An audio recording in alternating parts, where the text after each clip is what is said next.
നിലമ്പൂരിൽ ആര് എന്ന ചോദ്യത്തിന് വ്യക്തമായ ഉത്തരമുണ്ടായിരിക്കുന്നു. ഇനി വരാനിരിക്കുന്ന തദ്ദേശ നിയമസഭാ തെരഞ്ഞെടുപ്പുകൾക്കുള്ള ഉരകല്ലായി തന്നെ നിലമ്പൂർ മാറുമെന്നുള്ള കാര്യവും വളരെ സ്പഷ്ടമായി പറയാൻ സാധിക്കും. എന്നാൽ ഇവിടെ വിജയിച്ചത് ശരിക്കും ആര്? തോൽവി അറിഞ്ഞതാര്? തോൽവിക്ക് കാരണമായിട്ടുള്ളതെന്ത്? അങ്ങനെയുള്ള പല ചോദ്യങ്ങൾ ഇതിനുശേഷം ഉയർന്നു കേൾക്കുകയാണ്.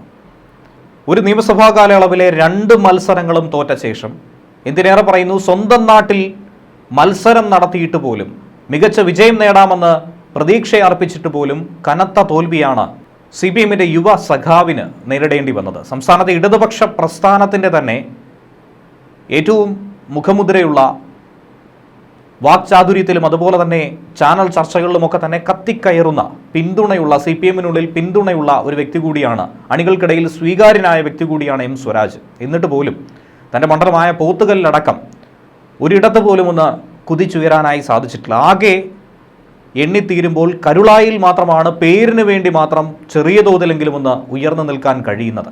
മറ്റിടത്തൊക്കെ തന്നെ പിടിച്ചു നിൽക്കാൻ പോലും സാധിക്കാത്ത രീതിയിലുള്ള തോൽവിയാണ് ഉണ്ടായത്. രണ്ടാം പിണറായി സർക്കാർ അധികാരമേറ്റതിന് ശേഷം 4 നിയമസഭാ തിരഞ്ഞെടുപ്പുകൾ, ഉപതെരഞ്ഞെടുപ്പുകൾ നടന്നിരുന്നു. തൃക്കാക്കരയിലും പുതുപ്പള്ളിയിലും പാലക്കാടും ചേലക്കരയും. എന്നാൽ ചേലക്കരയിൽ ഒഴികെ എല്ലായിടത്തും കോൺഗ്രസ് വിജയിച്ചു, ചേലക്കരയിൽ CPM ജയിച്ചു. ട്രെൻഡ് പരിശോധിച്ചാൽ ആരാണോ അവിടെ വിജയിച്ചിട്ടുണ്ടായിരുന്നത് അവർ തന്നെ ആ പാർട്ടി തന്നെ അത് നിലനിർത്തിയിട്ടുണ്ടായിരുന്നു. പക്ഷേ ഇതൊക്കെ തന്നെ താളം തെറ്റുകയായിരുന്നു ഇത്തവണത്തെ ഉപതെരഞ്ഞെടുപ്പിൽ. കെ രാധാകൃഷ്ണൻ രാജിവെച്ച ചേലക്കര മണ്ഡലത്തിലെ ഒഴിവിൽ ഇടത് സ്ഥാനാർത്ഥി വിജയിച്ചത് ഇടത് മണ്ഡലമായതുകൊണ്ട് തന്നെയാണ്. പക്ഷേ ഇത്തവണ സംഭവിച്ചിരിക്കുന്നത് തികച്ചും വ്യത്യസ്തമായി തന്നെയാണ്. നിലമ്പൂരിൽ കഴിഞ്ഞ 9 വർഷമായും LDF-ന്റെ മണ്ഡലമായിരുന്നു. LDF സ്വതന്ത്രൻ തന്നെയാണ് അവിടെ വിജയിച്ചതെങ്കിൽ പോലും അതിൽ LDF-ന് പങ്കില്ല എന്ന് പറയാൻ സാധിക്കില്ല. ആ മണ്ഡലമാണ് നഷ്ടമായിരിക്കുന്നത്. 66,000 വോട്ടുകൾ സ്വരാജിന് ലഭിച്ചുവെങ്കിൽ ഇതേ 66,000 വോട്ടുകൾ കൂടുതൽ പിന്തുണ നൽകി തന്നെയായിരുന്നു, 80,000-നടുത്ത് വോട്ടുകളുടെ പിന്തുണയോടുകൂടിയായിരുന്നു PV അൻവർ എന്ന ഇടത് സ്ഥാനാർത്ഥിയെ അവിടെ വിജയിപ്പിച്ചത്. എന്നാൽ ഇനി എന്ത് എന്നുള്ള ചിന്ത CPM-നെ ഏറെ അലട്ടുകയാണ്. കാരണം ഇനി വരാനിരിക്കുന്ന പ്രധാനപ്പെട്ട ഏറ്റവും പ്രാധാന്യമർഹിക്കുന്ന തിരഞ്ഞെടുപ്പുകളിൽ ഇതുമൂലം ഒരു തിരിച്ചടി ഉണ്ടാകുമോ എന്ന ഭയം.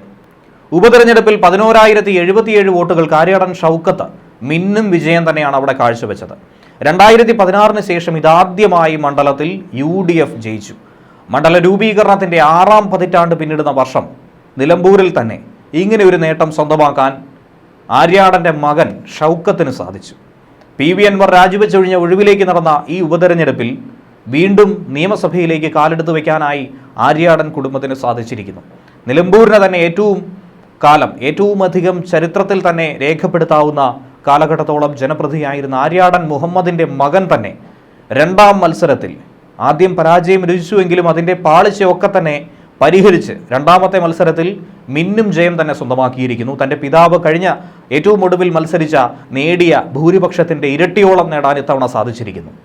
3 മുന്നണികൾക്കുമെതിരെ സ്വതന്ത്രനായി മത്സരിച്ച PV അൻവറും 19,000-നും 20,000-നും ഇടയിൽ വോട്ട് പിടിച്ചു.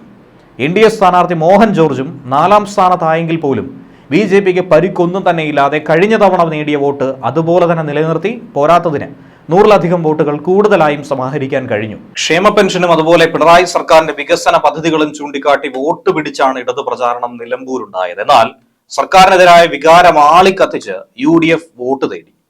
സ്വതന്ത്രനായി മത്സരിച്ച MLA PV അൻവർ ആകട്ടെ, മുൻ MLA PV അൻവർ ആകട്ടെ, പിണറായിസത്തിനെതിരെയും അതുപോലെ തന്നെ അടുത്തിടെ മണ്ഡലത്തിലുണ്ടായ പലവിധ വിഷയങ്ങളെക്കുറിച്ചും പ്രാദേശികമായി ജനങ്ങളെ തട്ടുന്ന പല സംഭവങ്ങളെക്കുറിച്ചും മനുഷ്യ വന്യജീവി സംഘർഷങ്ങളെക്കുറിച്ച് എടുത്തുകാട്ടി തന്നെയാണ് ഈ പ്രചരണം കൊഴുപ്പിച്ചത്. നിലമ്പൂരിൽ അങ്ങനെ ഭരണവിരുദ്ധ വികാരം എന്നുള്ളത് ആളി കത്തിക്കാനുള്ള ശ്രമം വലിയ തോതിൽ അൻവർ തുടങ്ങിവെച്ചു. UDF അത് ഏറ്റെടുത്തു. അതിന്റെ ഒരു പരിണിത ഫലം തന്നെയാണ് സ്വരാജിന്റെ തോൽവി എന്നുള്ളത് വളരെ വ്യക്തമാണ്.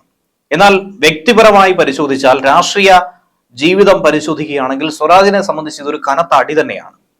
ഇവിടെ പരാജയപ്പെട്ടു എന്നുള്ളതല്ല, ജയപരാജയങ്ങൾ തിരഞ്ഞെടുപ്പിൽ സ്വാഭാവികമാണ്. പക്ഷേ 5 വർഷത്തിനുള്ളിൽ തന്നെ തുടർച്ചയായ 2ാമത്തെ പരാജയം, 2 തോൽവികളും ഏറ്റുവാങ്ങേണ്ടി വന്ന സ്വരാജിനെ സംബന്ധിച്ച് ഇനി മുന്നോട്ടുള്ള കടമ്പയാണ് ഏറ്റവും വലിയ ബാലികേറ മലയായി മാറിയിരിക്കുന്നത്. പാർലമെന്ററി രാഷ്ട്രീയത്തിലും പാർട്ടിക്ക് അകത്തുമൊക്കെ ഇനി അൻവറിന് നല്ല രീതിയിൽ മുന്നോട്ട് കുതിക്കണമെങ്കിൽ വളരെയധികം കഷ്ടപ്പെടേണ്ടി വരുമെന്നുള്ളതാണ് യാഥാർത്ഥ്യം. ഏവർക്കും ചാനൽ ചർച്ചകളിലൂടെയും അല്ലാതെയും ഒക്കെ തന്നെ പ്രിയങ്കരനായ, പ്രത്യേകിച്ച് CPM അണികൾക്ക് ഏറ്റവും അധികം ഇഷ്ടമുള്ള സ്വരാജിനെ സംബന്ധിച്ച് നോക്കുകയാണെങ്കിൽ തിരഞ്ഞെടുപ്പ് രാഷ്ട്രീയത്തിൽ വാക്ചാതുര്യം മാത്രം പോരാ എന്നുള്ളത് ഇതിലൂടെ വ്യക്തമായിരിക്കുകയാണ്. എന്നാൽ UDF പരാജയപ്പെടുത്താൻ വേണ്ടി സ്വരാജിനെ അടക്കം മുൻനിർത്തി ഇറക്കിയപ്പോൾ ധൈര്യമായി അവർ മുന്നോട്ട് വെച്ചതായിരുന്നു ജമാഅത്തെ ഇസ്ലാമിയുടെ ബന്ധം. അത് ചോദ്യം ചെയ്തുകൊണ്ട് LDF മുന്നോട്ടിറങ്ങിയപ്പോൾ LDF വാഗ്ദാനം ചെയ്ത PDP ബന്ധവും ഹിന്ദു മഹാസഭയുടെ പിന്തുണ ആരോപണവും ഒക്കെ തന്നെ ഉയർന്നു കേട്ടപ്പോൾ അതിന് കൃത്യമായ മറുപടി നൽകാൻ LDF നേതൃത്വത്തിനോ നേതാക്കൾക്കോ കഴിഞ്ഞില്ല എന്നുള്ളത് യാഥാർത്ഥ്യം തന്നെയാണ്. കഴിഞ്ഞില്ല എന്നുള്ളത് മാത്രമല്ല, സ്വരാജ് പറയുന്ന നിലപാടും മറുപടിയും നേതാക്കളുമായി ഒത്തുപോയില്ല എന്നുള്ളതും യാഥാർത്ഥ്യം തന്നെയാണ്.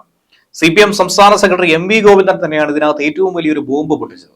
കാരണം CPM RSS ബന്ധത്തെക്കുറിച്ചുള്ള വിവാദ പരാമർശം അതുകൂടി ആയപ്പോൾ കാര്യങ്ങൾ ഏറെക്കുറെ ക്ലിയർ ആയിരിക്കുന്നു. ഇടതുപക്ഷത്തിന് തിരഞ്ഞെടുപ്പിൽ ഇതൊക്കെ തന്നെ എതിരായി മാറി എന്നുള്ളത് വളരെ വ്യക്തമായി കരുതാൻ സാധിക്കുന്നുണ്ട്. ഇനി സ്വരാജിലേക്ക് തന്നെ വരികയാണെങ്കിൽ, നിയമസഭാ തിരഞ്ഞെടുപ്പിൽ കഴിഞ്ഞ തവണ തൃപ്പൂണിത്തറ മണ്ഡലത്തിൽ കോൺഗ്രസിന്റെ K ബാബുവിനോട് സ്വരാജ് പരാജയപ്പെട്ടിരുന്നു. അതിനുശേഷം ഏറെക്കാലം അതുമായി ബന്ധപ്പെട്ട വിവാദങ്ങളും കോടതിയും വഴക്കുമൊക്കെയായി മുന്നോട്ട് പോകുമ്പോഴാണ് നിലമ്പൂരിലേക്ക് സ്വരാജിനെ ട്രെയിൻ കയറ്റി വിട്ടത്. എന്നാൽ ജനങ്ങളാകട്ടെ ഇരു കൈയും നീട്ടി സ്വീകരിച്ച് സ്ഥാനാർത്ഥികൾക്ക് വേണ്ടിയിട്ടുള്ള ജനസംവിധാന അവകാശം വിനിയോഗിച്ചിരുന്നു. 75% മുകളിലായിരുന്നു ഇത്തവണത്തെ പോളിംഗ്. അതായത് കഴിഞ്ഞ തവണ രേഖപ്പെടുത്തിയതിലും ചെറിയൊരു ശതമാനം കൂടുതൽ മുന്നോട്ട് വന്നിരിക്കുന്നു എന്നുള്ളതാണ്. പ്രതികൂല സാഹചര്യങ്ങളിലും കാലാവസ്ഥയിലും ജനങ്ങൾ തങ്ങളുടെ വിധി മാറ്റി എഴുതുക എന്നുള്ള ദൃഢനിശ്ചയത്തോടെ ബൂത്തിലേക്ക് എത്തി എന്നുള്ളതാണ് ഇപ്പോൾ നമുക്ക് മനസ്സിലാക്കാൻ കഴിയുന്നത്. ഷൗക്കത്തിനെ സംബന്ധിച്ച് നോക്കുകയാണെങ്കിൽ അദ്ദേഹത്തിനുണ്ടായ ഏറ്റവും വലിയ വിഷമം വ്യക്തിപരമായി ഉണ്ടായിരിക്കുന്നത് തന്റെ പിതാവ് ജീവിച്ചിരുന്ന കാലഘട്ടത്തിലെങ്കിലും തനിക്കൊന്ന് വിജയിച്ചു കയറണം എന്നുള്ളതായിരുന്നു. ആ ഒരു ആഗ്രഹത്തിലാണ് 2016 തിരഞ്ഞെടുപ്പിൽ മത്സരിച്ചപ്പോൾ വിജയിക്കാനാകാത്ത വിഷമം അദ്ദേഹം ഇടയ്ക്ക് പങ്കുവച്ചത്.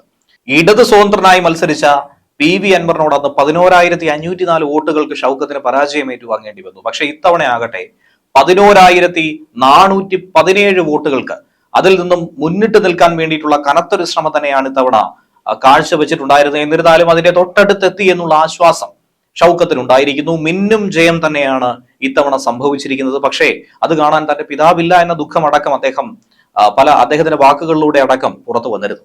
9 വർഷക്കാലം കഴിഞ്ഞ 9 വർഷക്കാലം അൻവറിലൂടെ ഇടതുപക്ഷവും CPM കൈവശം വെച്ചിരുന്ന അടക്കിവാണ നിലമ്പൂർ മണ്ഡലം അങ്ങനെ CPM കയ്യിൽ നിന്നും പിടിച്ചു വാങ്ങുന്നു, തങ്ങൾ തിരിച്ചു പിടിക്കുന്നു കോൺഗ്രസ് എന്നുള്ളത് ഇതിലൂടെ വ്യക്തമായി നൽകുന്നു.